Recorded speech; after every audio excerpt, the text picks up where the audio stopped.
Alexandria Ocasio-Cortez challenges Jasmine Crockett's experience, then discovers she made a mistake. The hearing room was tense, the kind of tense where you could hear the air conditioning hum. Cameras pointed in every direction, reporters hunched over their notepads, and the internet's eyes were already fixed on the livestream.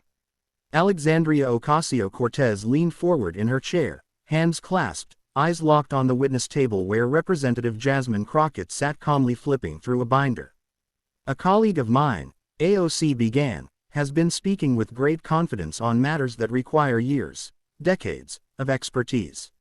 So I have to ask, Representative Crockett, what real-world experience do you actually have that makes you qualified to speak on this issue?" Gasps whispered through the room.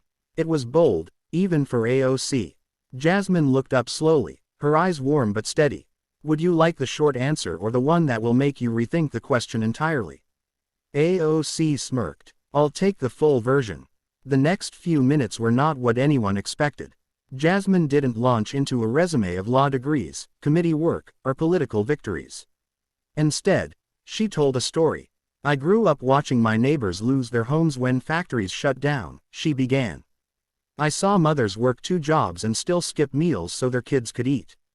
I wasn't reading policy memos then, I was helping pass out boxes at the local food pantry. Later, as a public defender, I sat beside people who couldn't afford bail for stealing diapers. I've fought for them in courtrooms, in community centers, and yes, now here in Congress. My experience isn't just on paper, it's in the lives I've been entrusted with." There was a pause. AOC shifted in her seat, her usual confidence dimmed by something softer, recognition. Still, she pressed, "That's powerful, but experience also means results. What difference did it make?" Jasmine's voice didn't rise, but it carried the weight of something personal. "Last year, I got a call from a man I defended over a decade ago. Back then, he was homeless, arrested for trespassing in an abandoned building during a snowstorm. We fought his case and won. He called to say he's now running a shelter, because someone once fought for him when no one else would." That's the result. The room went still, even the typing of reporters slowed. AOC's eyes softened completely now. "I didn't know," she admitted quietly. Jasmine smiled. Not triumphant, but understanding. "We all come here thinking we know each other's stories. Sometimes, the best thing we can do is ask, not to challenge, but to understand." After the hearing, the 2 women met in the hallway. AOC extended her hand. "I owe you an apology. And maybe lunch. I think we'd have a lot to talk about." Jasmine took her hand warmly. "Lunch sounds good, but only if you promise to bring your questions, just the curious kind this time." They both laughed, the tension of earlier melting away. In that moment, it didn't matter that they had started on opposite sides of a pointed question. What mattered was that 2 voices, both fighting for change in their own ways, had found common ground in humanity. And maybe that was the quiet lesson no headline could capture. Real experience isn't just about credentials, it's about compassion. And compassion, once shared, has a way of turning even the sharpest challenges into bridges. As they walked out of the Capitol building, the summer heat wrapped around them, and the city hummed with its usual mix of urgency and chaos. Tourists snapped photos, staffers rushed with papers tucked under their arms, and somewhere in the distance, a street musician was playing a worn saxophone. AOC and Jasmine fell into step together. For a few moments, neither spoke. Then AOC broke the silence. "You know," she said slowly, "I came into that hearing ready to spar. I'd been reading notes from people who, let's just say, painted you as someone who talks big but hasn't done the groundwork. I should have known better than to take someone else's version of you as fact." Jasmine smiled faintly. "We've all been there. Back when I was a public defender, I used to size people up in a glance, thinking I knew who they were. Turns out, everyone's got a chapter you haven't read yet."